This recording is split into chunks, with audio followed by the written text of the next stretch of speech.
Welcome back to Stein. It's good to see you, loved one. You're looking rather well. Now today we speak of shoes and ships and sealing wax and cabbages and kings, and why the sea is boiling hot and whether pigs have wings. Kaloo no work today for the cabbages and kings. Of course, the thing is, once you start that, you have to finish it. But the real reason you're here is to answer the question, is magic real?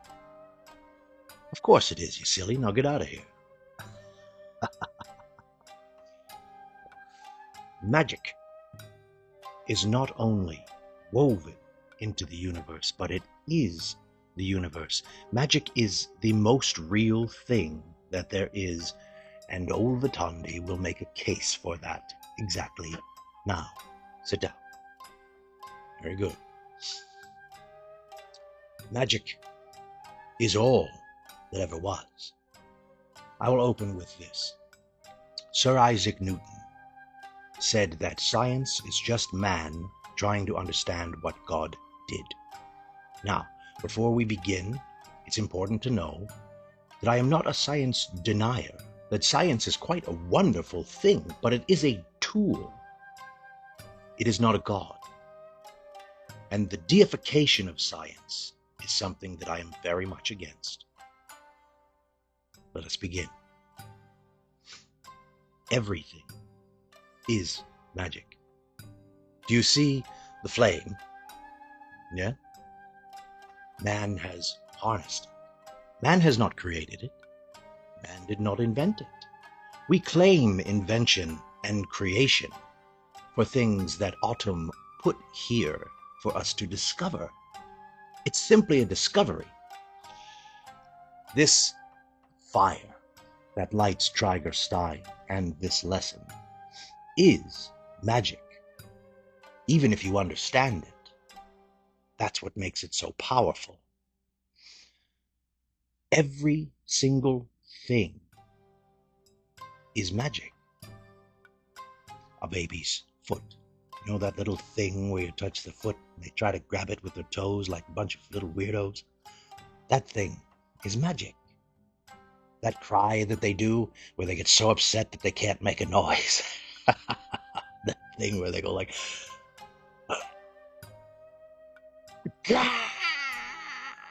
or whatever sound a baby makes. Magic.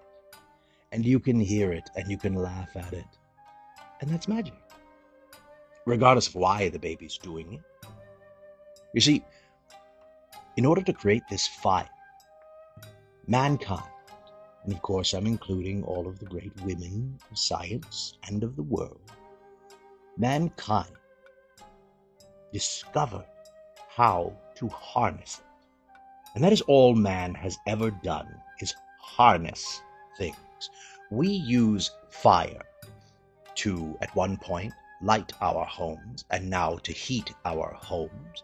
We use it to drive our cars. We use it to launch things into space. We use it to secure plumbing fittings. We have taken fire and put it in a little can, and you pull a trigger, and there it is. It's a harnessing, not a creation. Man wanting to create is something that we will talk about in another lesson. It's a harnessing. Every single thing. There's a commercial that says science did that. It's for a beef jerky or something, I don't know. Science didn't do that. God did that. We harnessed it. And there's nothing wrong with harnessing. I am a great fan of the leaps in medicine and in psychiatric help that people are able to receive now that they could not when I was much younger. But these things were waiting to be discovered. Let us talk about aspirin. I think just about everyone in the world has had an aspirin. Aspirin comes from the willow bark. Now, long, long time ago, at a time that means nothing to you, but a time that I remember well, you would go to the vulva, or you would go to the witch doctor, or you would go to the shaman, or whatever you would call an old Vitandi in your village. And you would say, "Oh Lord of me, oh my head's hurting so much, Vitandi." And the witch doctor or the shaman would take some willow bark from a shelf and would perhaps crush it, or give it to you straight to chew, or make a tea, and give you this thing, excuse me, and then you would say, "My headache is gone, it's magic." And it is. Just because you can understand it doesn't mean that it's not magic. And that is the great tyranny of science, that we steal from God and pretend that we have created these things, when in reality, these paths are all laid open to us, and it is a question of whether we will walk down them or not to discover things. Let me put it this way.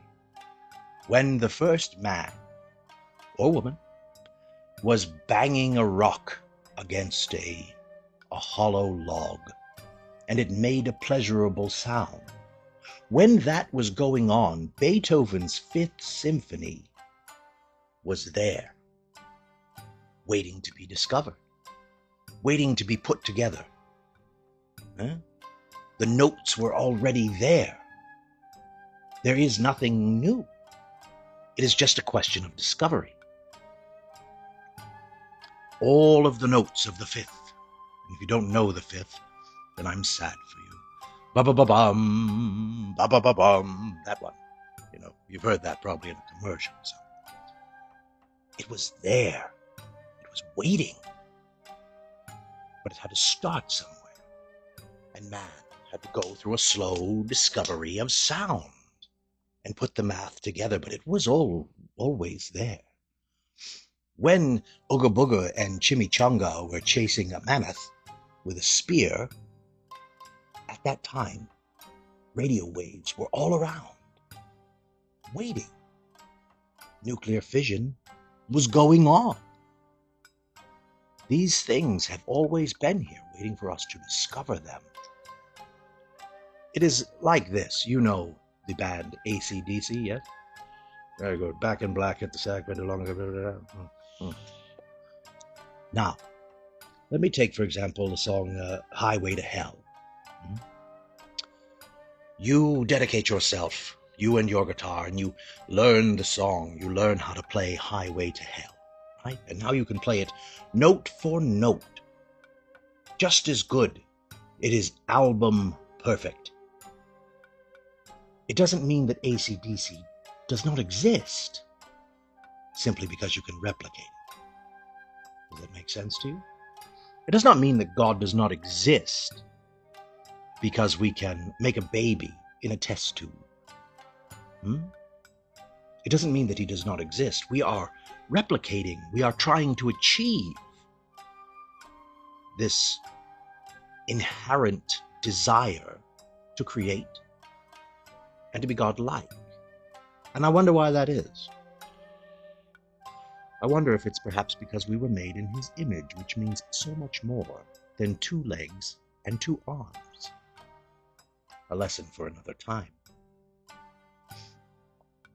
Because we can duplicate, we take ownership. But when you put it into something simple, like I can play the song Highway to Hell on the guitar, you would never go around telling people that you are Angus Young, that you are AC/DC. You give credit where it's due.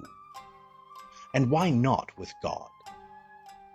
Why has science become a religion of its own self? It creates a distance between us, and this is what I dislike. Let us remember that science at one point had you draining your blood to let the ghosts out. That was science. I remember, and it was ridiculous then, and things that we are doing now, and things that we think we know now, will be garbage in 100 years or 1,000 years. Some things will remain, but some things will be garbage. And I know that because looking back through science, so many things have been garbage. The way that they used to put the dinosaur bones together. Nonsense. Well, it wasn't that long ago there was a creature called a brontosaurus, which apparently no longer exists, and a patasaurus because they got the wrong head on the wrong spine. Right? Lucy, wonderful Lucy. It's the jaw of a pig. 2 parts of her were found miles away from each other. We put them together because we need to make a story. Is that any different than religious manipulation? I think not. Again, science has made wonderful leaps in physical health and psychiatric health. But the problem is the way it presents itself, is that with these leaps for the mind and the body, it creates a sharp and vast distance between us and God. Because of the way it is portrayed as if there is no God, as if these things were not created, but they are created. They are created by Atum, waiting to be discovered. And the more we say science, science, science, the more we try to cut God out, and we try to make ourselves gods. We try to make ourselves creators, and it is not good for us. I challenge you to write down in the scroll below one noteworthy society in all of history that was not religiously led.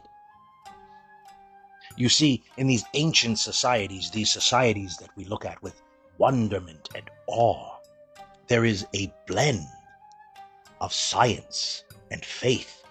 They come together, and together they make this beautiful society. And our modern society is falling away from that.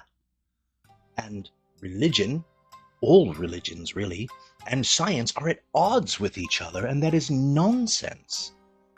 They're not at odds. These are things that God created, and we are discovering how to use them. It is not more complicated than that. I think you'll take a look around at this world of despair, and I think it would be accurate to say that the more and more we tell people that they are nothing but monkeys, the more they act like them. Without an accountability to God, without looking up to God's grace, without saying, "Oh, Lord, thank you for this beautiful day. Lord, thank you that we are able to heal people the way that we are." We create a distance, and we like to think that we did that. And that ego and that self-serving creates just a monstrous, selfish, awful society full of people who think that they are God. And I can't blame them. Look at your schools, look at your documentaries. And another time we will talk about all the religions of the world and just how much they ignore science and fight science. This is not one-sided. They need to be a blend. Do you know what the earth, aside from water, is the most covered with? It's grass. And after you leave here, I want you to take a look on your rectangle and take a look in an electron microscope at a cross-cut blade of grass. It is a smiley face. The whole world is covered with smiley faces. Did science do that? Or was it just always, and then we found it, and we can look at it and say, God is amazing. Oh, Tom, I love you. Or whatever name you may call him or her or it.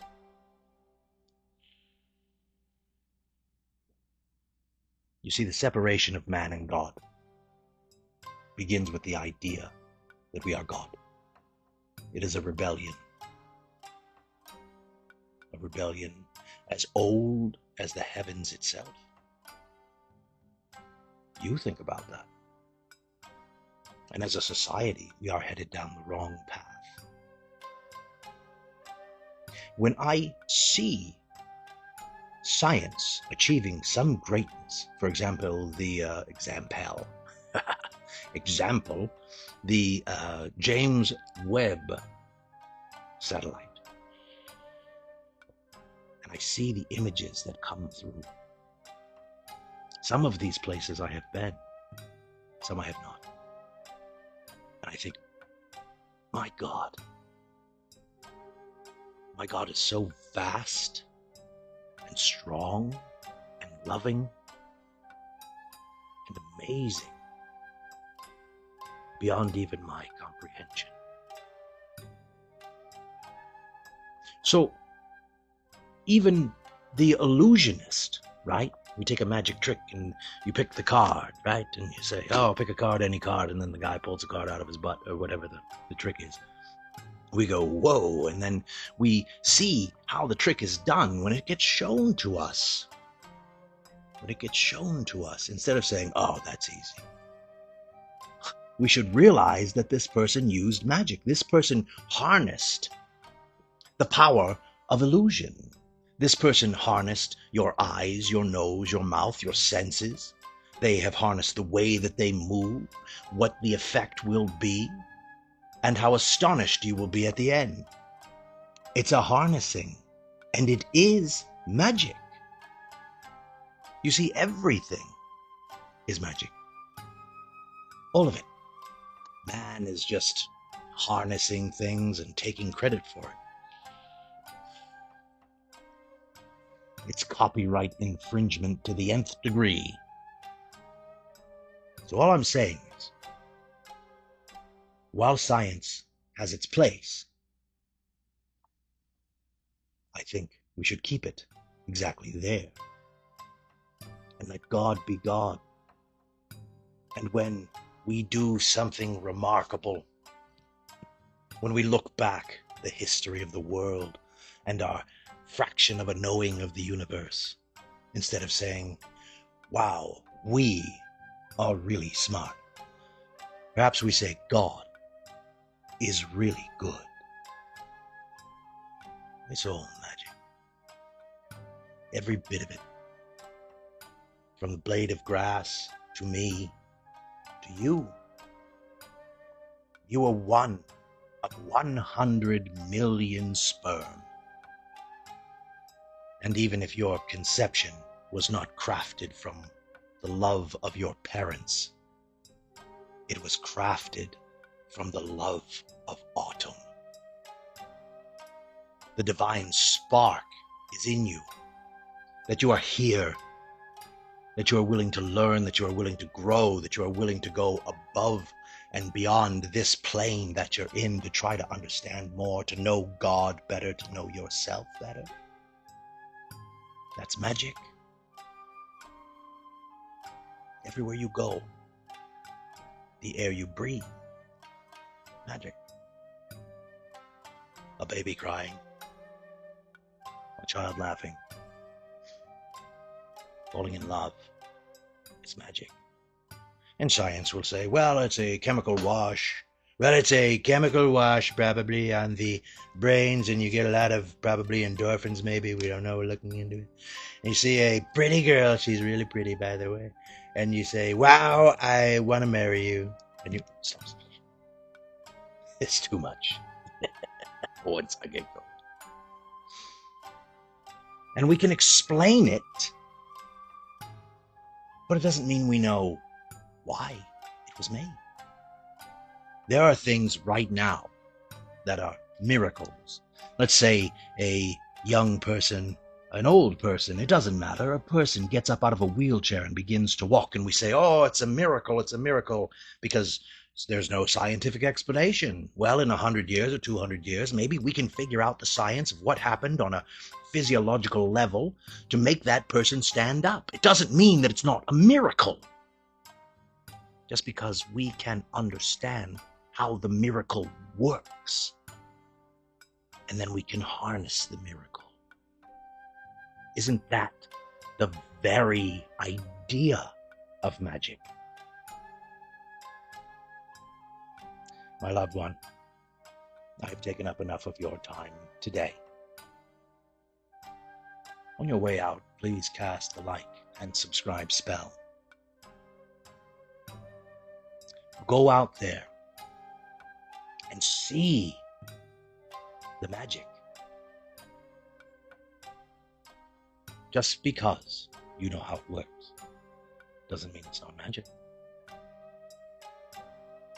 Until the next time we speak, think with your mind, work with your body, and feel with your soul.